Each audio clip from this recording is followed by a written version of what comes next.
जय माता रानी। दोस्तों आपके अपने चैनल राधे श्याम में आपका बहुत बहुत स्वागत है। तो दोस्तों आज की वीडियो में आप जानेंगे दुर्गा अष्टमी का व्रत कब रखा जाएगा और दुर्गा अष्टमी की पूजा विधि क्या है, महत्व क्या है और बीज मंत्र क्या है और माता गौरी का मंत्र क्या है और अष्टमी तिथि को माता महागौरी को क्या भोग प्रसाद चढ़ाएं और कथा भी इस वीडियो में सुनाया जाएगा और कुछ सरल उपाय भी बताए जाएंगे। तो दोस्तों वीडियो को अंत तक जरूर देखिए। यदि वीडियो अच्छा लगा तो लाइक और शेयर करें, चैनल को सब्सक्राइब भी जरूर करें इसी तरह का वीडियो देखने के लिए। तो दोस्तों चलिए वीडियो को शुरू करते हैं। तो देखिए, इस बार शारदीय नवरात्रि के पर्व के दौरान दुर्गा अष्टमी 11 अक्टूबर के दिन रहेगी और 12 अक्टूबर के दिन नवमी रहेगी। इस दिन यानी 12 अक्टूबर को दशहरा और विजयादशमी का महापर्व भी मनाया जाएगा। नवरात्रि के दौरान की अष्टमी तिथि को महाअष्टमी कहते हैं। इसका खास महत्व होता है। अधिकांश घरों में इसी दिन की देवी महागौरी की पूजा होती है। तो चलिए सबसे पहले जान लेते हैं कि अष्टमी तिथि कब प्रारंभ होती है और कब समाप्त हो। अष्टमी तिथि प्रारंभ होगी 10 अक्टूबर 2024 को दोपहर 12:31 पर और अष्टमी तिथि समाप्त होगी 11 अक्टूबर 2024 दोपहर 12:06 पर। तो उदयकालीन तिथि के अनुसार अष्टमी का व्रत 11 अक्टूबर 2024 को रखा जाएगा। माता दुर्गा के 9 स्वरूपों में 8वें दिन की अष्टमी की देवी है माता महागौरी। अष्टमी तिथि पर देवी महागौरी की पूजा होती है। महागौरी माता पार्वती का एक स्वरूप है। जैसे कि नाम से ही प्रकट होता है कि इनका रूप पूर्णतः गौर वर्ण का है। इनकी उपमा शंख, चंद्र और कुंद के फूल से दी गई है। अष्टवर्षा भवेत गौरी यानी इनकी आयु 8 साल की मानी गई है। इनके सभी आभूषण और वस्त्र सफेद हैं, इसीलिए इन्हें श्वेतांबर धरा कहा गया है। 4 भुजाएं हैं और वाहन वृषभ है, इसीलिए वृषारूढ़ा भी कहा गया है इनको। इनके ऊपर वाला दाहिना हाथ अभय मुद्रा है तथा नीचे वाला हाथ त्रिशूल धारण किया हुआ है। ऊपर वाले बाएं हाथ में डमरू धारण कर रखा है और नीचे वाले हाथ में वर मुद्रा है। माता महागौरी का मंत्र है या देवी सर्वभूतेषु माँ गौरी रूपेण संस्थिता नमस्तस्यै नमस्तस्यै नमस्तस्यै नमो नमः। इस प्रकार से आप मंत्र जप कर सकते हैं। और एक मंत्र है ओम देवी महागौर्याय नमः। आप इसे माला में भी जाप कर सकते हैं, 108 बार जाप कर सकते हैं या फिर माला में आप 1 माला 2 माला आपकी जितनी मर्जी हो आप जप सकते हैं, जितना आपके पास समय हो। और दोस्तों अष्टमी के दिन ऐसा मुहूर्त होता है जबकि संधि पूजा होती है। अष्टमी और नवमी तिथि के संधि समय को संधि काल कहते हैं। संधि पूजा करने से अष्टमी और नवमी दोनों ही देवियों की एक साथ पूजा हो जाती है। इस पूजा का खास महत्व माना जाता है। पौराणिक कथाओं के अनुसार इस मुहूर्त में देवी चामुंडा चंड एवं मुंड नामक 2 राक्षसों का वध करने हेतु प्रकट हुई थी। ये तिथि बुराई पर अच्छाई की विजय की प्रतीक है, इसलिए इसे महत्वपूर्ण माना जाता है और महाअष्टमी कहा जाता है। भगवती महागौरी की आराधना सभी मनवांछित कामना को पूर्ण करने वाली और भक्तों को अभय रूप व सौंदर्य प्रदान करने वाली है, अर्थात शरीर में उत्पन्न नाना प्रकार के विष व्याधियों का अंत कर जीवन को सुख समृद्धि व आरोग्यता से पूर्ण करती है। अष्टमी तिथि के देवता है रुद्र। इस तिथि को भगवान सदाशिव या रुद्रदेव की पूजा करने से प्रचुर ज्ञान तथा अत्यधिक कांति की प्राप्ति होती है। इससे बंधन से भी मुक्ति मिलती है।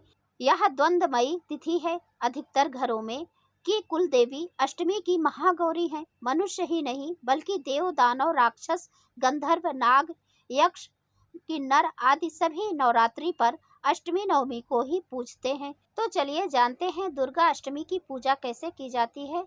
अष्टमी के दिन महाअष्टमी के दिन स्नान के बाद माँ दुर्गा का षोडशोपचार पूजन करें।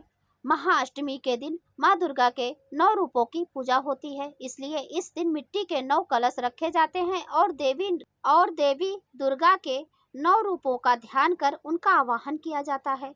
अष्टमी के दिन कुल देवी की पूजा के साथ ही माँ काली, दक्षिण काली, भद्रकाली और महाकाली की भी आराधना की जाती है। अष्टमी माता को नारियल का भोग लगाना चाहिए, लेकिन इस दिन नारियल खाना निषेध है क्योंकि इसके खाने से बुद्धि का नाश होता है।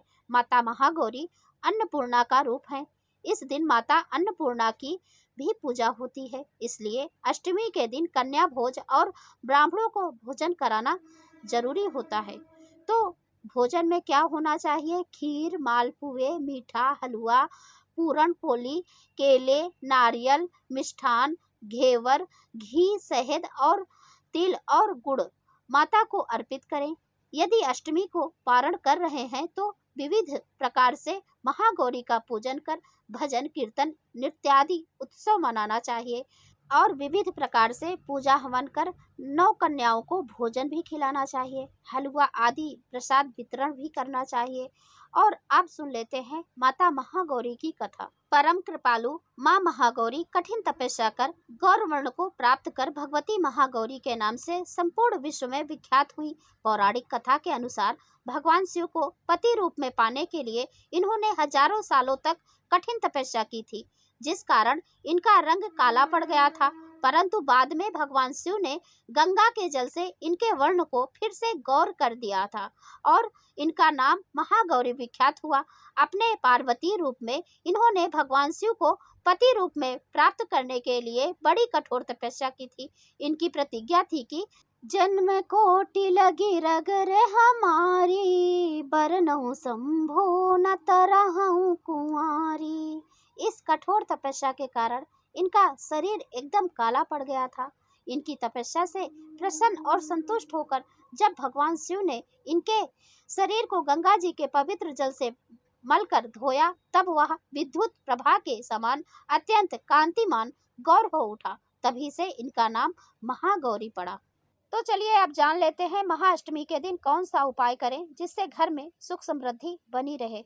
तो पहला उपाय है कि सुहागिन महिलाएं चांदी का सिक्का और माता को सुहाग की सामग्री अर्पित करें और पुए का भोग लगाएं, खीर का भोग लगाएं और माता से अपने सुहाग और सौभाग्य की प्रार्थना करें कि हमारा सुहाग और सौभाग्य हमेशा बना रहे। और दूसरा उपाय है कन्या पूजन के बाद आप कन्या भोज भी कराएं, इससे भी सुख समृद्धि बनी रहती है। और सप्तशती के उत्तर चरित्र का पाठ करें और संधि पूजा करें। संधि पूजा अष्टमी तिथि के समापन और नवमी तिथि के प्रारंभ के समय करते हैं। अष्टमी तिथि पर शनि का भी प्रभाव रहता है। इस दिन माता की अच्छे से आराधना करने से शनि के प्रभाव से भी माता रक्षा करती हैं। तो इस दिन शनि देव की भी पूजा करें, पीपल वृक्ष की पूजा करें और शनि देव को तिल के तेल में थोड़ा सा काला तिल डालकर शनि देव को अर्पित करें। और दोस्तों अष्टमी के दिन माता के मंदिर में जाकर लाल चुनरी में मखाने बतासे के साथ सिक्के मिलाकर देवी को अर्पित करें। इसके साथ ही देवी दुर्गा को खीर का भी भोग लगाएं। अष्टमी के दिन हवन करना भी शुभ होता है। तो चलिए अभी जान लेते हैं पूजा का शुभ समय क्या है। तो सबसे पहले जान लेते हैं संधि पूजा कब रहेगा। तो संधि पूजा दोपहर 11:42 से 12:30 के बीच रहेगा और सुबह की पूजा प्रातः 4:40 से 6:20 के बीच। और दोपहर की पूजा यानी अभिजीत मुहूर्त रहेगा दोपहर 11:44 से 12:31 के बीच। शाम की पूजा रहेगी शाम 5:55 से 7:10 के बीच। रात्रि पूजा रहेगा अमृत काल में 11:05 से 12:40 तक। तो आप यह शुभ समय में पूजा कर सकते हैं। और दोस्तों यदि यह वीडियो आपको अच्छा लगा तो लाइक और शेयर भी करें और चैनल को सब्सक्राइब जरूर करें इसी तरह का वीडियो देखने के लिए। दोस्तों आपके एक लाइक से हमें बहुत हिम्मत और प्रेरणा मिलती है। तो यदि वीडियो अच्छा लगा हो तो लाइक तो जरूर ही कीजिए। अब मैं मिलती हूँ अगले वीडियो में, तब तक के लिए नमस्कार। वीडियो देखने के लिए बहुत बहुत धन्यवाद।